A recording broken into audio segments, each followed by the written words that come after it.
ہے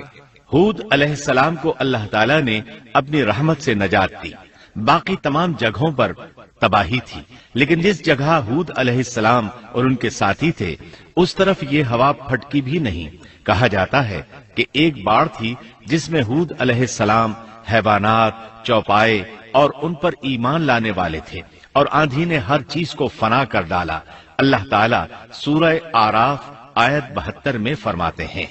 فَأَنجَيْنَاهُ وَالَّذِينَ مَعَهُ بِرَحْمَةٍ مِّنَّا وَقَطَعْنَا دَابِرَ الَّذِينَ كَذَّبُوا بِآيَاتِنَا وَمَا كَانُوا مُؤْمِنِينَ۔ غرض ہم نے انہیں اور ان کے ساتھیوں کو اپنی رحمت سے بچا لیا اور ان لوگوں کی جڑ کاٹ دی جنہوں نے ہماری آیتوں کو جھٹلایا تھا